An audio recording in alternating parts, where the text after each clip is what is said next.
Okay, Hazaka Baruch and good morning. Thank you for joining us, everyone, on this beautiful Friday morning. Erev Shabbat Kodesh, as we are entering Perashat Vayakhel. Of course, our Perashah this year is going to be read by itself. We're not going to read it together with Pikudei, so we're going to be able to focus strongly on our Perashah. Of course, this Shabbat is also what?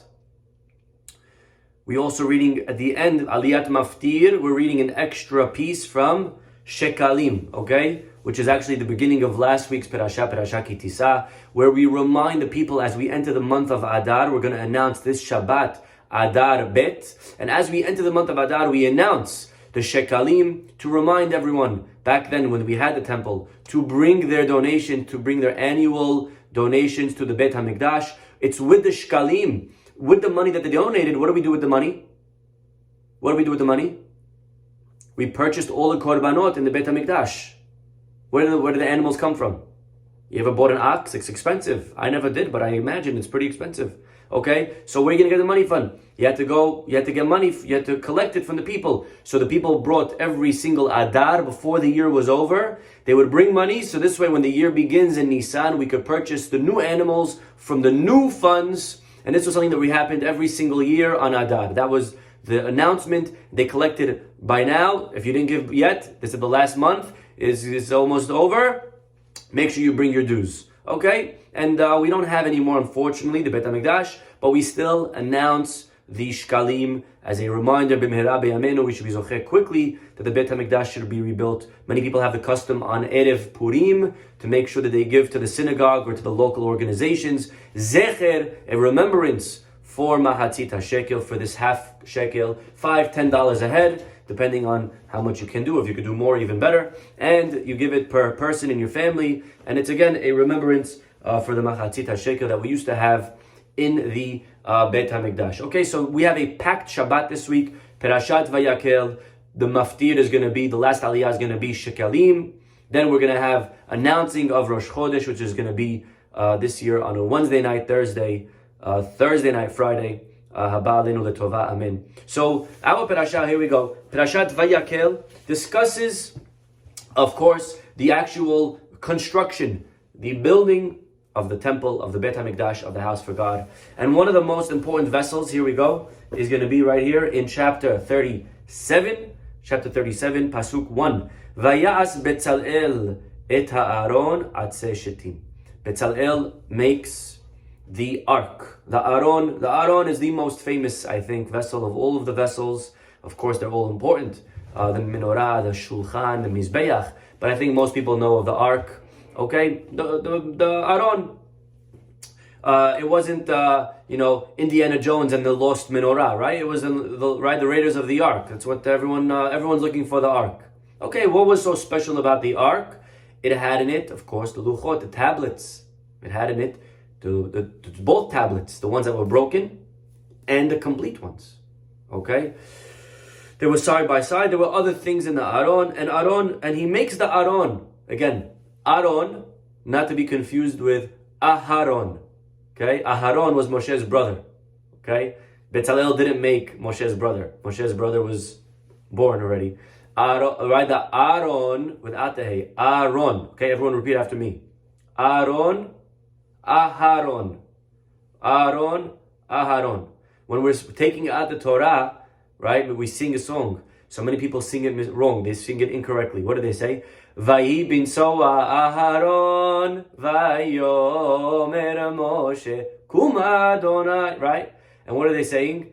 Vayi bin soa Aharon. When they were carrying Aharon, they didn't carry Aharon, okay? You carry a chatan and kala on a chair, okay? But they didn't carry Aharon. They carried Ha'aron, the Aron. And by the way, okay, I just heard, unfortunately, very sad news about a chatan that fell off of a chair. So really, something not to be, maybe something that should be abolished altogether. The whole carrying on a table, on a chair, very dangerous. We should pray for him and have him in mind. This chatan whose life is in the balance right now. Could you imagine on the night of his wedding, falling off of a chair and then, in a coma, bar minan. So very important to make sure that when we're praying, we're saying the correct words. Aharon versus Ha'aron. Okay, so Aaron was the Aron, the Ark, okay? So who makes the Ark?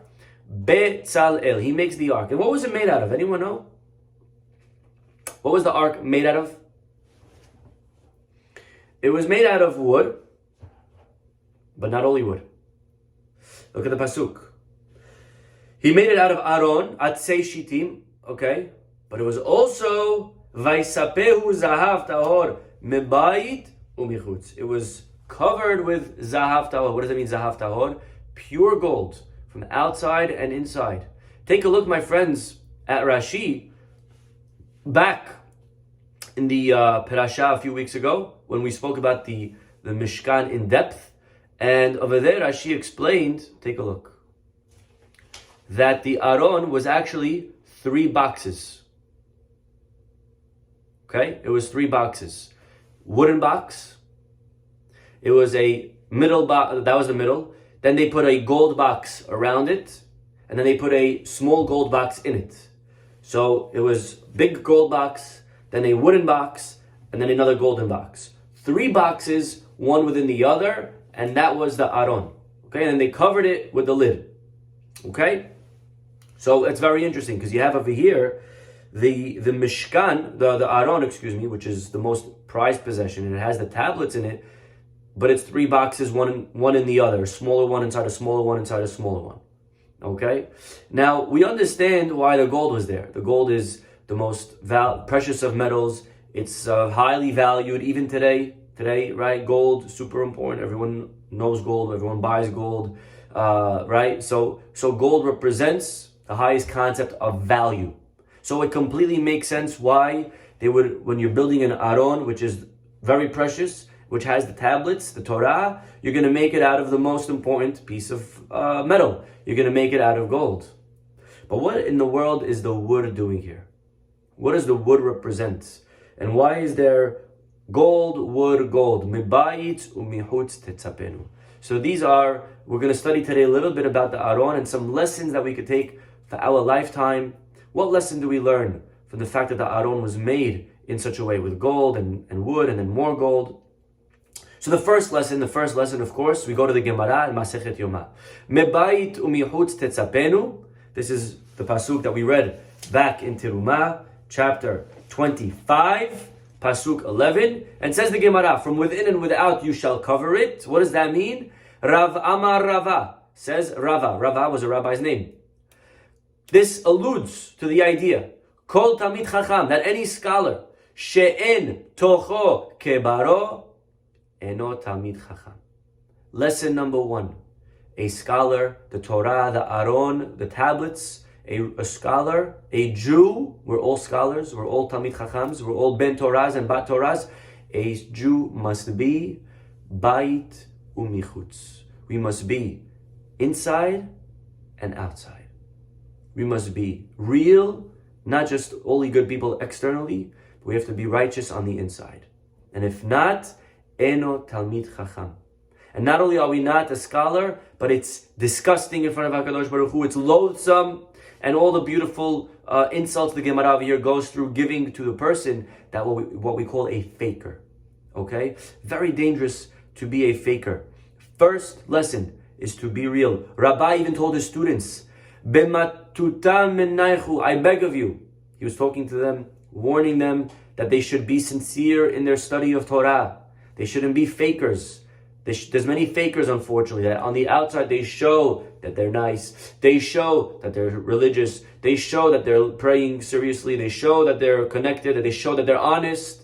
And then when no one's looking, they're dishonest and they're disgusting. And Rava says to his students, please, bematuta minaychu, I beg of you, la tirtun tarte gehenam. Do not inherit 2 Gehenams.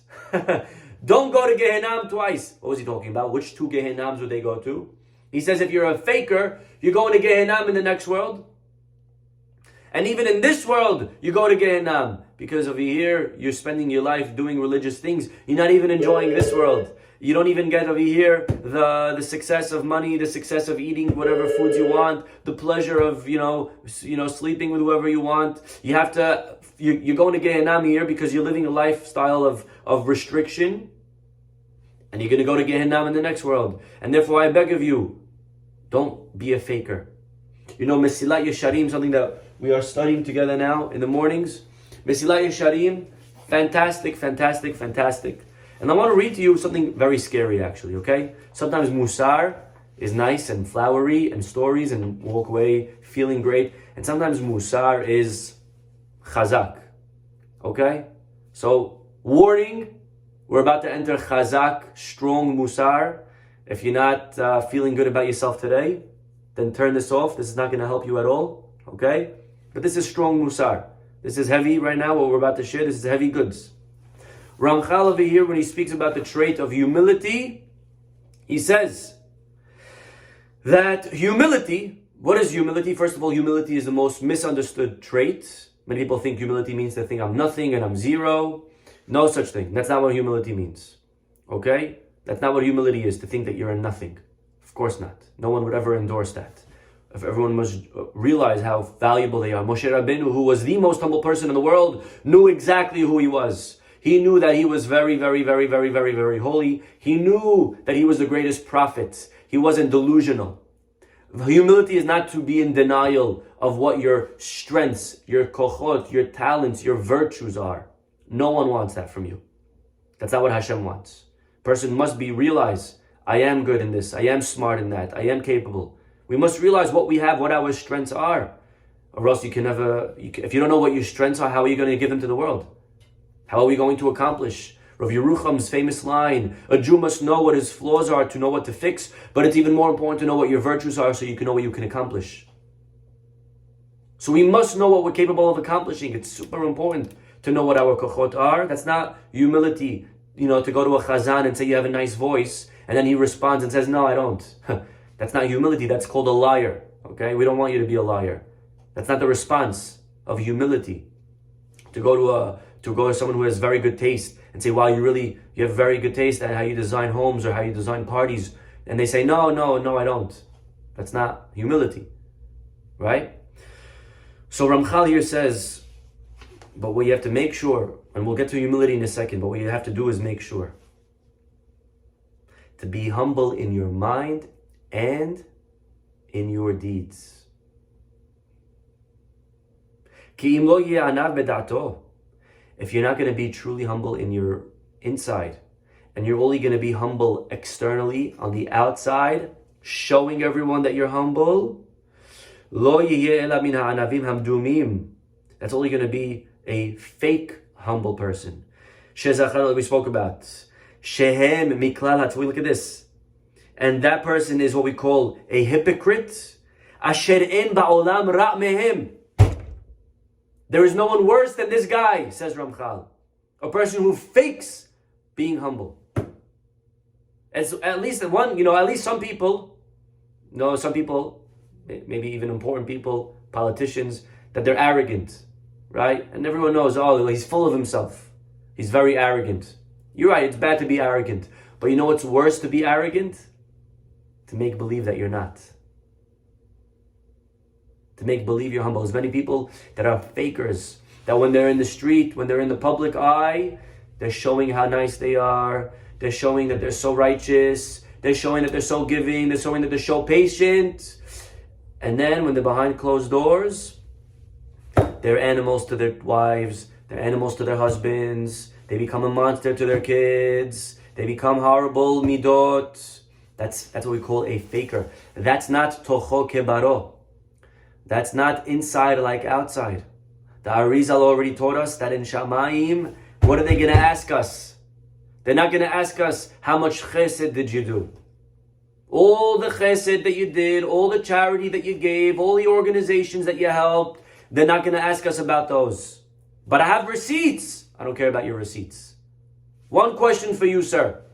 How'd you treat your wife? How'd you treat your kids? How'd you act behind closed doors when no one was watching? That's the only thing that matters. Because then, that's you.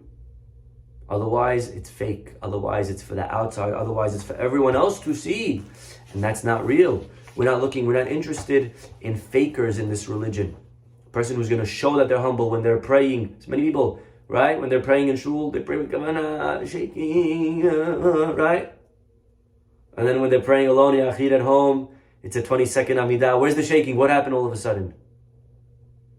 What happened? So this is faking. Okay, and again, we're not perfect. It's much easier to be nice to other people. I'll tell you a true story. A guy once came to me. I was speaking, and somebody in the middle called out something, arguing on what I said, or disagreeing with what I said, and knocking it out. A little bit embarrassing. And then I responded very, properly. I didn't get angry. Anyway, someone came over to me after. He says, "Wow, Rabbi, you are so patient. You're so humble. Unbelievable." And I said, "That's not patient. That's easy. Everyone in the shul's watching me. You think I'm going to lose my cool? You think I'm going to lose my cool and lose my job? Of course not. It's easier to be humble when the whole community is watching you, when everyone in the shul's holding their breath. How would the rabbi respond? That's the easiest thing. Hard is when I'm home and my kids embarrass me. How do I respond?" That's real greatness.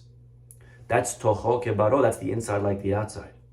Says Ramchal, chapter 22. To be humble in the mind, to really be humble, not fake humble. There was once a guy, he was running away from the Gemara says, Mishnah Pirkei Avot says, Haboreach mehakavod hakavod rodef aharav. The one who runs away from honor, the honor will chase them. But if you chase after honor, it runs away from you. So the guy once came, he says, "Rabbi, I'm doing what the Mishnah says, I'm running away, but the honor has yet to come. The honor is not coming after me."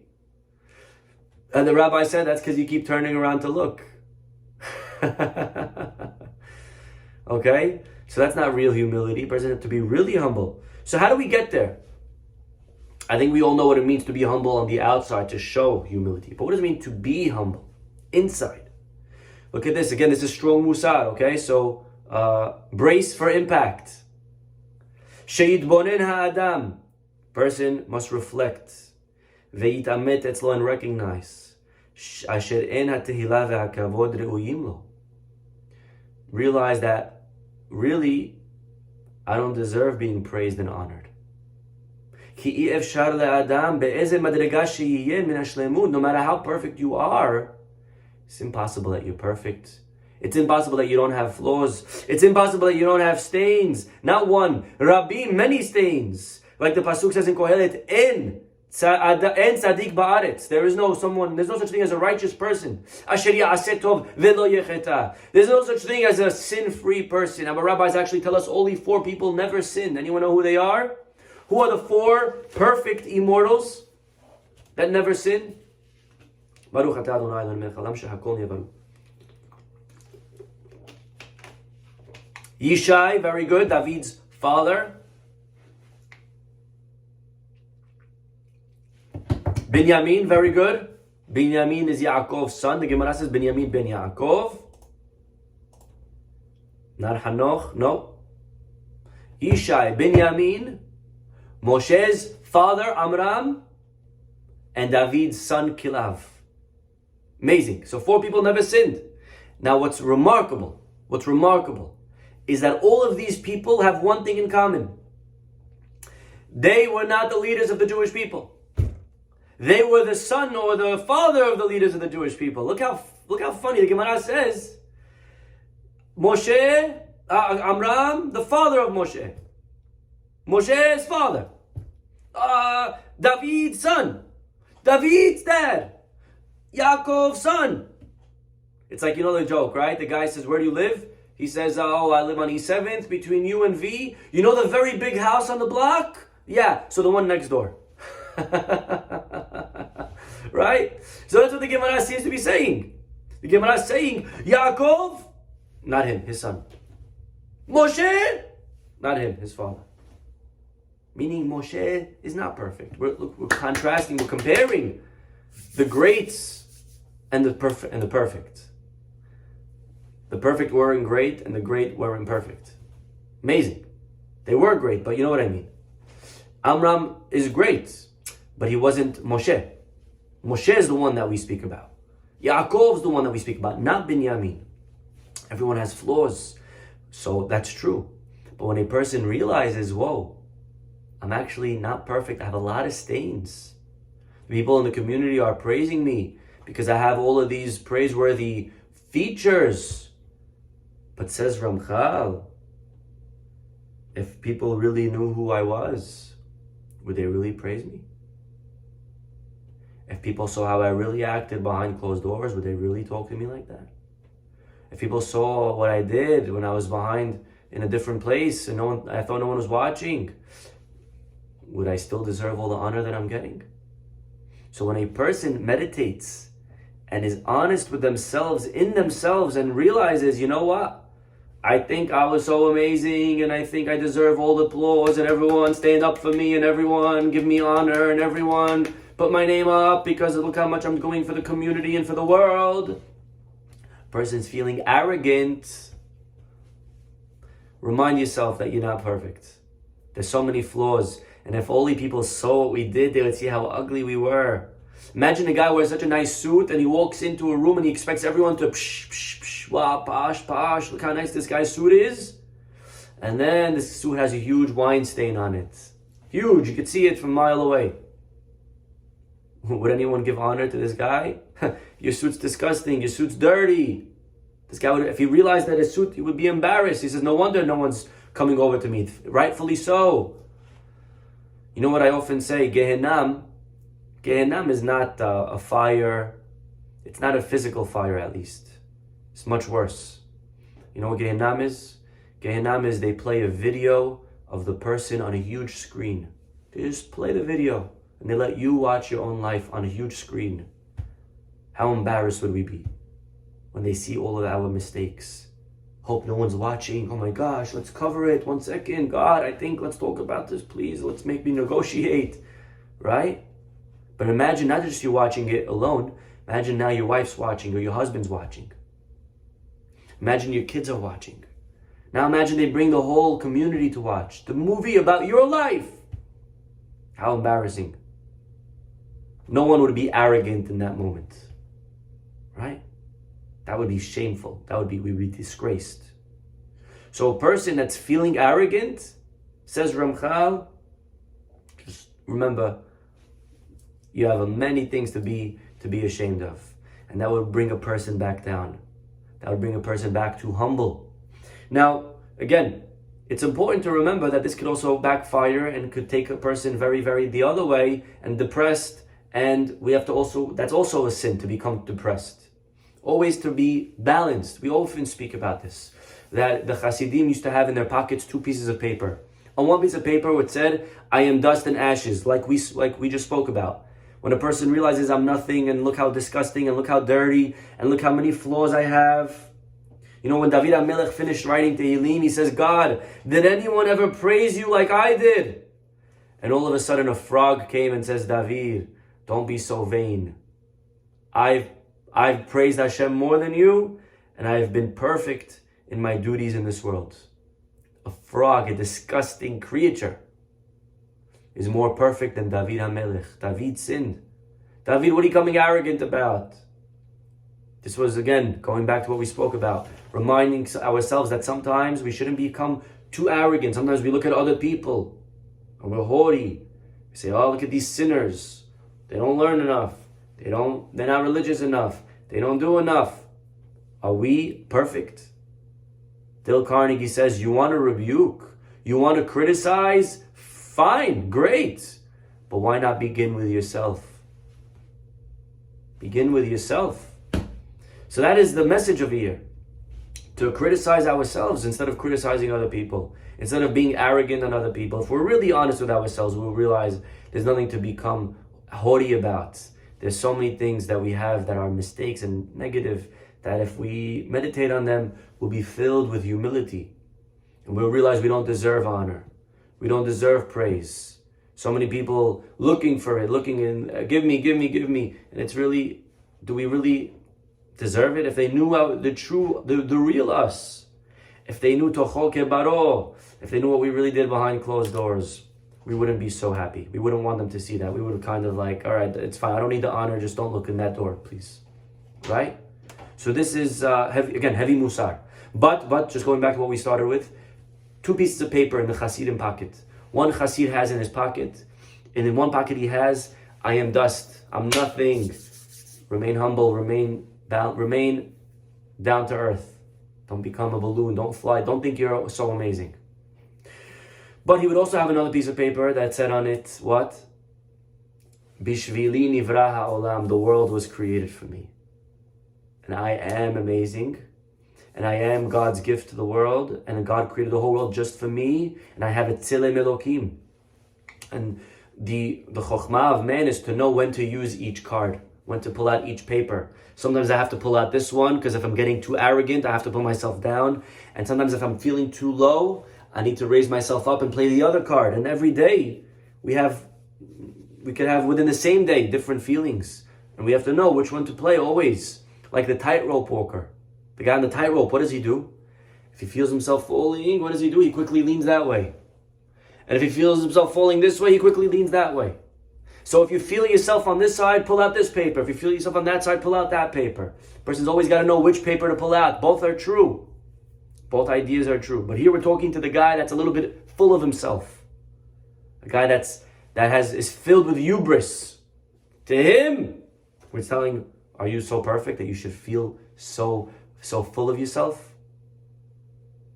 Calm down. There's a lot of nishech, a lot of disgusting things about you. I'm sure if we pulled out those, you wouldn't be so arrogant. So this is, again, strong musar, very strong musar, but something that we have to sometimes think about, to be able to be honest with ourselves. So this is one lesson, to be honest, to be sincere. That's the lesson of the gold.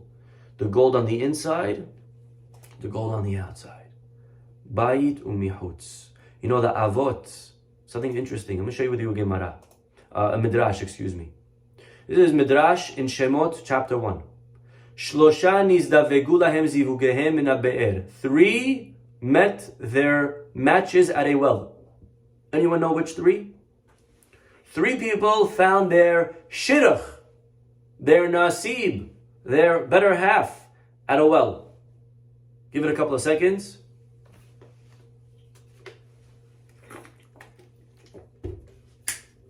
You're all on the money. Beautiful.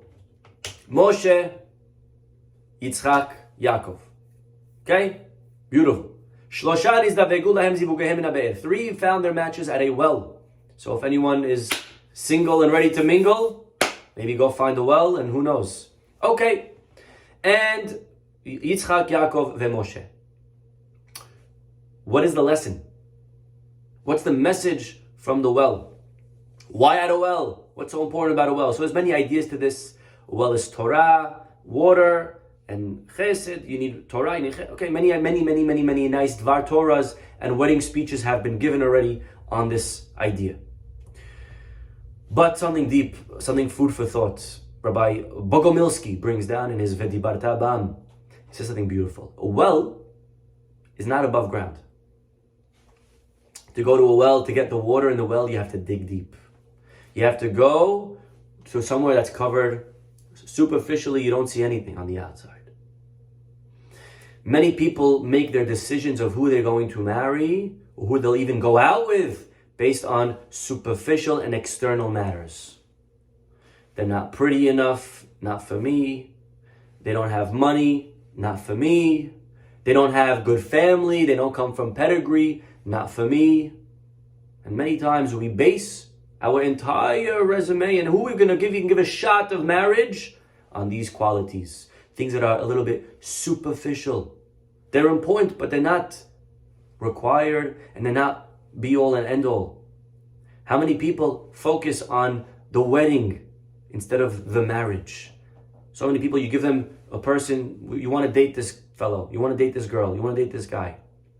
And they'll look at them and say, well, they don't have so much money, or their name is not so impressive. In the community, it has this type of last name. And they'll throw away a diamond, a gem of a boy or a girl because it doesn't come with the externals. And then there's another person that has all the externals. And we're going to look good on the wedding day. We're going to look good for the sweni. We're going to look good when they have all the shower and the gifts, because after all, they have money. And everyone will say, psh, wow, look, they got this family, they got that name, they got this thing, wow, wow, wow. And really, for the marriage, that person is not marriage material. They're what we call wedding material, but they're not marriage material. They're very good for a wedding. They're very good for a show. They have the name, they have the money, they have the looks. For a wedding, they're great people, but they're not good for a marriage per se. And it's possible to have both, by the way. It's not exclusive. But what I'm saying is that sometimes we'll choose the person that looks better on paper for the wedding than the person that looks better on paper for the marriage. Which one is more important? One day or the rest of a lifetime? But so many of the choices that we make, not just in marriage, but in many times, who we pick as friends, where we choose to live, what community, what people we associate with, right? They're picked on the external features. And we have to remember that yichus, or beauty, or money, someone said a beautiful mashal, they're all like the number 0, right? 0, all the money in the world is like a bunch of 0, 0, 0, 0, 0. How much is 0 worth? 0. You know when the 0 becomes worth something? When you put a 1 before it. When the person has midot, when the person has good virtues, when the person has toho, when the person has good qualities on the inside, when the person inside is real and good and positive and alive, that person, that's a 1 before all the zeros. Now the zeros become worth something. Now, yes, money matters. Now, yes, it's good to have the looks. Now, yes, it's also good to have family. It's also good. Good. They're all good.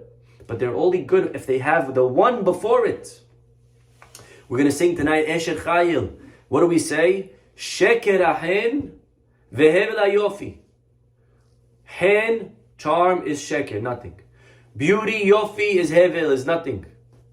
Isha yirat Adonai, hi tetalal. But if she is yirat Hashem, but if she has praiseworthy, then she can also be praised for all of those other qualities.